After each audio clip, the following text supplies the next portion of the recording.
Hello, my name is Fred Bear. I'm the old codger. If you'd like to know what an old codger is and how I got my nickname Fred Bear, go to film number 1, The Life of Two Bears.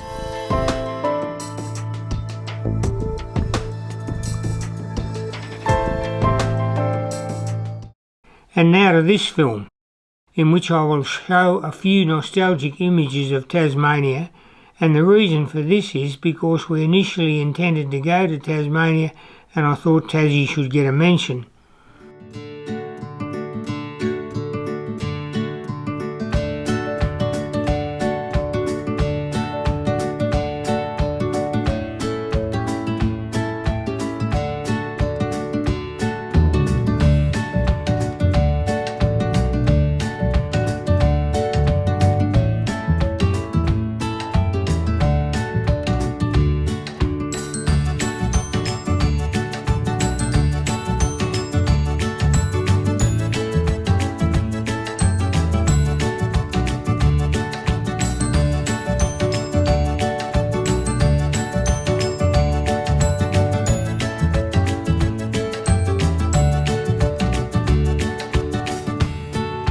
Also, I'll show the effort required to travel by train with a bike between capital cities in Australia and our first days in Melbourne before setting off along the Great Ocean Road.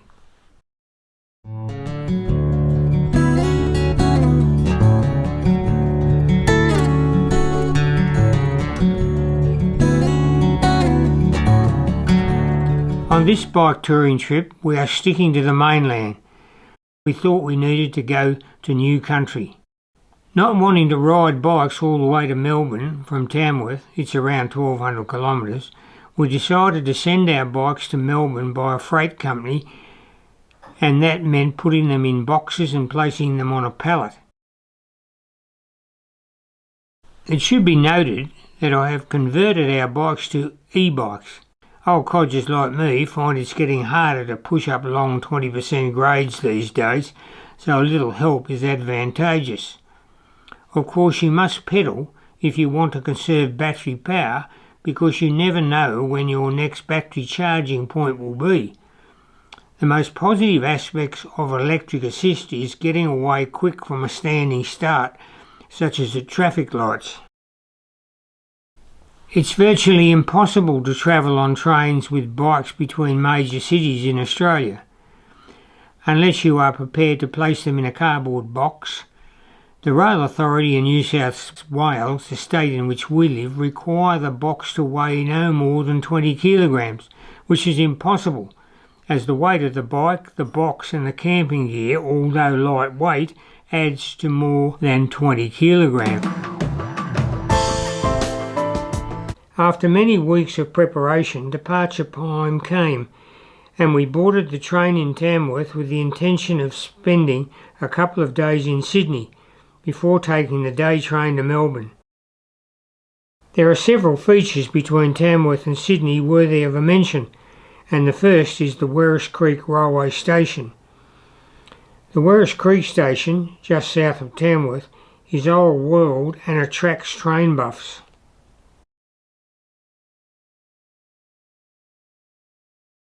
Just to the south of Werris Creek is the Ardglen Tunnel.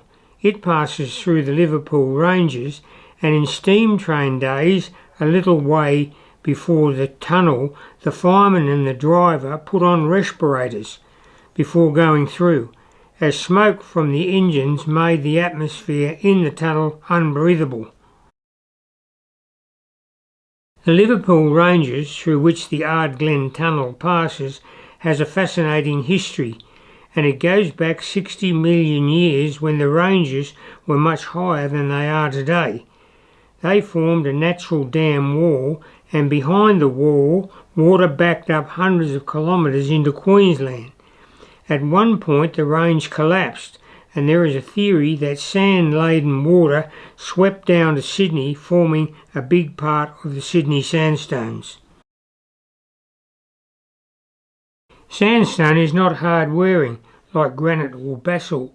Exposed surfaces are prone to weathering, and in our travels we have seen some extreme cases of sandstone weathering.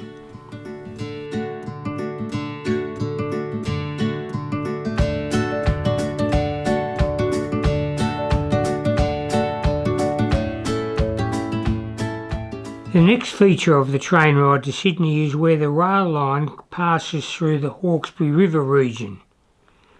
When a child, I was bundled off to stay with relatives, and I boarded the Newcastle Flyer, which passed through the Hawkesbury region. The Newcastle Flyer was a 38 class steam locomotive, and to me it appeared gigantic. Another steam train I rode on when young took me with a .303 military Lee Enfield rifle over my shoulder to Anzac Rifle Range at Liverpool, where I went target shooting. One could not carry a rifle in public these days for fear of being arrested. How times have changed. I was a good shot and I won a few trophies.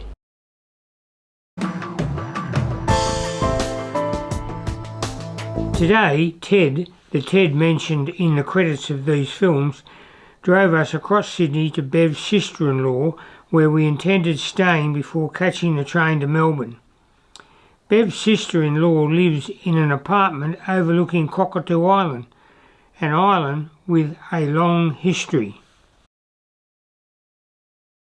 Cockatoo Island was in colonial days where the colonists stored grain. There are underground bottle-shaped silos hewn out of the sandstone on the island. Convicts were used to dig the silos, and the guards, the redcoats, would lower food down to them as they dug. If not enough dug material came to the surface, they reduced the amount of food lowered down, which was an incentive for convicts to dig more efficiently. When the grain was stored, to ensure no insects remained in the grain likely to destroy it, a lit candle was placed in the silo and a lid sealed over the top. The burning candle deprived the silo atmosphere of oxygen and no insects survived. Today I sorted out why the audio on the microphones I used were humming on playback. I simply had the gain set too high on my camera. When bike touring and making films, all your equipment must be on hand and set correctly, ready for instant action. A case of being ready for instant action was in Albania. Bev and I were riding past a statue and I saw a plane with a jet stream approaching the statue on high. I instantly dropped my bike and captured the image. It was a matter of having my camera ready for action.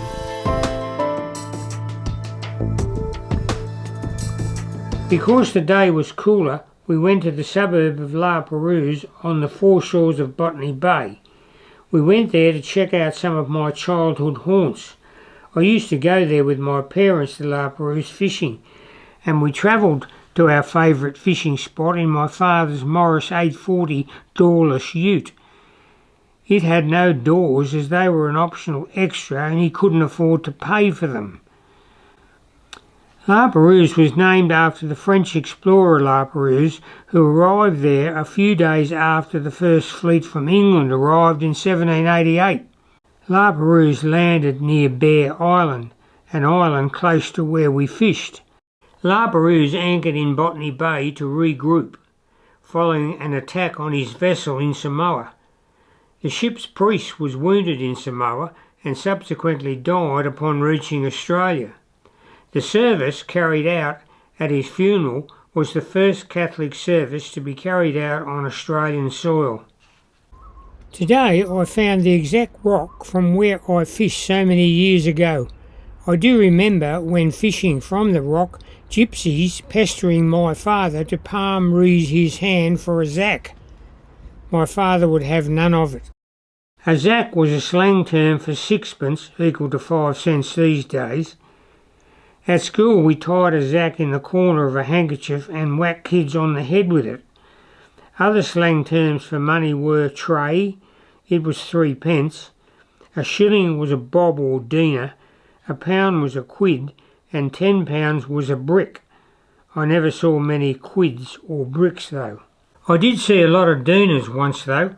I found an old Commonwealth Bank money box in the back lane which ran up to the rear of our house in Sydney. I hid the money box and I dined out on ice creams for weeks. My father fished for grouper. Groupers start life as a female and some change sex to males. They can live for up to 70 years of age. Groupers are now protected as they have been overfished. They are an inquisitive fish and have fallen easy prey to spearfishers. Soon after World War II finished, many Greeks and Italians came to Australia seeking a new life, and they, according to my father, were responsible for the decline of fish, cungi and other crustaceans around the foreshores of Botany Bay. As Bev and I were about to leave, we came across the old snake charmer's pit. The snake charmer was a man who risked death demonstrating his skills with the handling of venomous snakes. I thought he was a hero. There were several snake men over the years. Many of them died following snake bites. Up at 5:30 and soon we were on our way to Central Station from where we caught the train to Melbourne. At that time in the morning the light was soft and lent itself to filming. I couldn't resist filming the Anzac Bridge on our way to the city. ANZAC stands for Australian New Zealand Army Corps, and it is generally agreed that it was a code name for World War I troops involved with the failed attempt to defeat the Turkish at Gallipoli.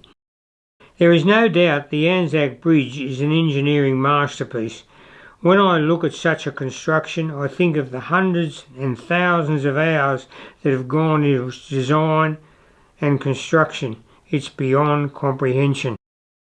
At Central Station we caught sight of the Central Station Clock Tower. The Central Railway Station Clock Tower was officially brought into use in 1921. It was known as the Working Man's Watch, as before the time of affordable watches it was the only timepiece viewable for the working man in Sydney. During World War II the clock tower was dismantled and the pieces were stored for the duration of the war. The war authorities said it was an easily recognisable landmark for potential invading Japanese.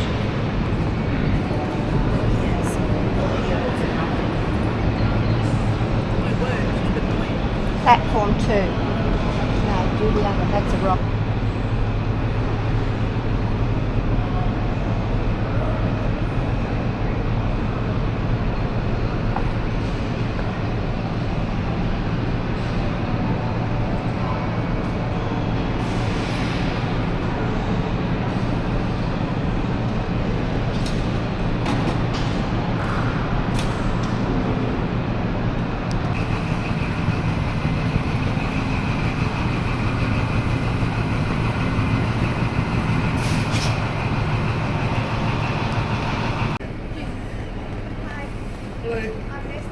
Lost my ticket. Oh, we can't travel today. I know we're in Cardiff. I can't remember what seats we are. Frederick and Beverly. Yes. You're in D3 and 4. That's right. Front, yeah. Okay, thank you. Thank you. That's all right. I knew it was no numbers. Do you want a hand with your bag? Oh, I think we're right, thank you. That bear has been all around the world Oh. because Bev and I go bicycle riding. In 2019 we did 4,000 kilometres in Europe. Wow. We're going to Melbourne now. But Yeah. Our bikes have been shipped down to Melbourne. Yeah. And we're picking them up tomorrow, putting them back together out of the box Kid, I'll put him and in riding the DNA. Great Ocean Road, Kangaroo my Island, God. Adelaide. Already, do I? A bear goes everywhere with them too. I was doing all this, but the women, she touched the bear and she wanted to know about the bear. Now, where are we? Just there. So I might go up and get a coffee.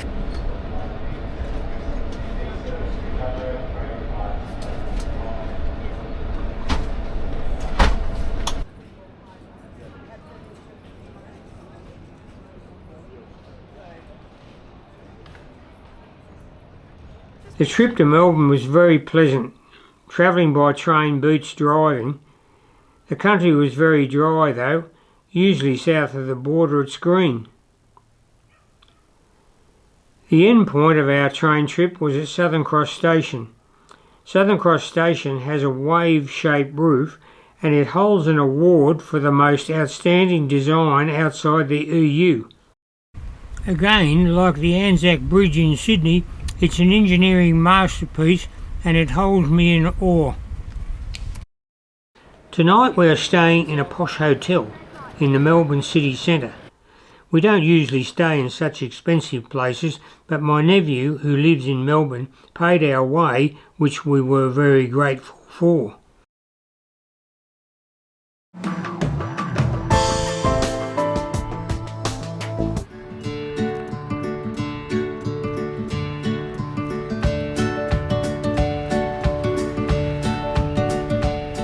First thing today was to go to the freight company where our bikes were stored. It took very little time to remove them from the boxes and assemble them in readiness for riding the Great Ocean Road.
The reason for the bike punt is that pedestrians and cyclists are not permitted to use the Westgate Bridge as it is classified as a wind-swept bridge.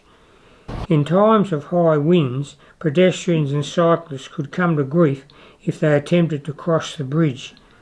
The punt runs every 20 minutes.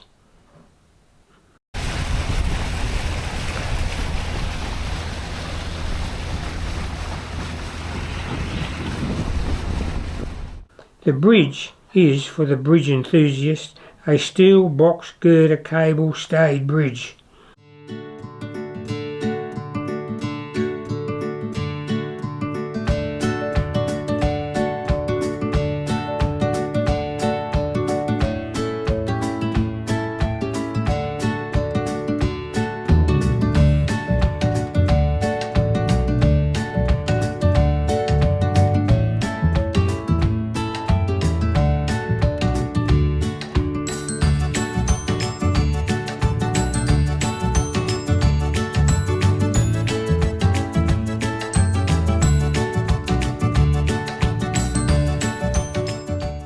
Bev and I wrestle with the fact that sometimes we get separated.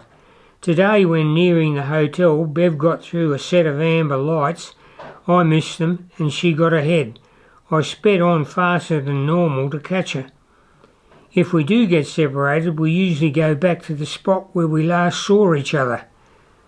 I'm thinking of getting a communication system like the ones motorbike riders use. It would be good to have a chat as we ride.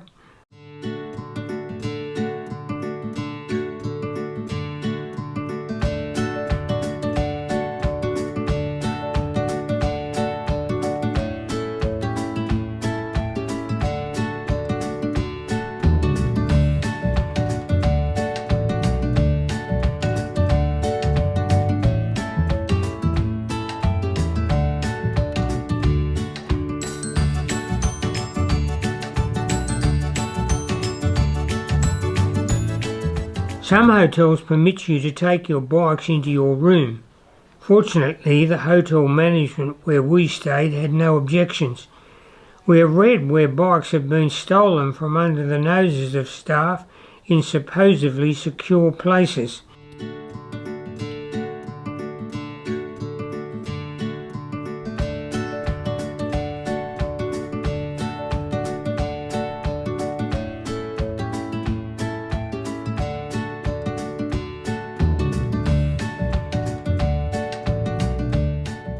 We prefer to take our bikes into our room and keep an eye on them.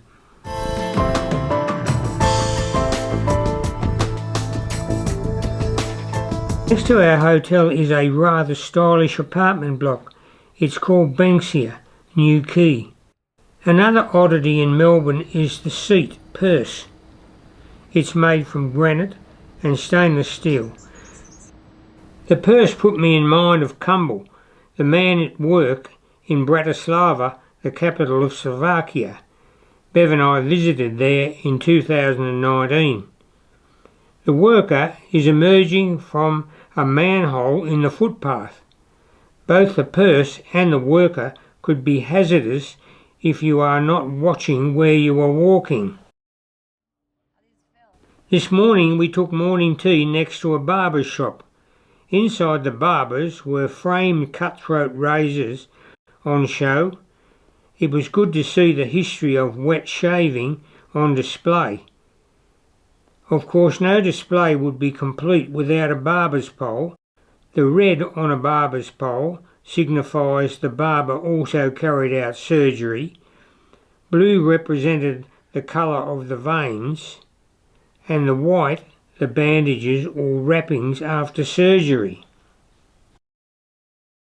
After morning tea we went to the camping ghetto. The ghetto was once called the camera ghetto, as it was where you went to buy cameras and associated gear. Today we wanted to buy a tent, and we went into Bogong Equipment and found a tent to suit our needs. A very proficient sales attendant at Bogong Equipment giving us a demonstration as to how to erect the tent, a Mont Moondance tent we were interested in. You see, and this is all one. Have a look at this. Yeah. You can't go wrong. So that end, if you can allow that one to find its place. So they're the same size. So you could have this end and I could have your end, it wouldn't matter. And this, but watch your eyes, rotates, it doesn't matter where. Mm-hmm. We bought the tent. It had a door on each side, important if you have to get up in the night for the call of nature. The tent was not cheap. It cost near $1,000, but we took heed of the sales blurb that went with the tent. It said, if you pay too much, you lose a little money. If you pay too little, you might lose everything, as the item you bought may not do the job you bought it to do. Buying the tent made us hungry, and we went searching for somewhere to eat. Finally, we discovered the Waffle On, where a Frenchman was making baguettes. I considered them to be the best baguettes outside France. Bev and I had been craving a good baguette since leaving France in 2019. We had no trouble downing it. The baguette maker was a cyclist. He rode from Bali to Paris a few years ago, but he was unable to talk at length due to the pressure of baguette making. The area around the baguette sandwich kiosk is decorated with graffiti tags. What they mean, I am not knowing. Not all of Melbourne is tag ridden. An example is the ANZ Bank Museum. We visited it after our baguette lunch and we were both pleasantly surprised. Initially I thought it would be of little interest, however the bank, particularly the interior, was overwhelming. The best artisans must have been employed during its recent restoration. The bank, built in 1887, is known as the Gothic Bank Hub. At one time in its history there were 150 employees working in the hall, and the tellers had a revolver close at hand to protect customers' money. Unfortunately we didn't get to see the vault. Maybe next time. And speaking of time, it's time to wind up this film. That's it folks, thanks for watching. We will see you down the track towards the start of the Great Ocean Road, our ultimate destination on this bike touring trip.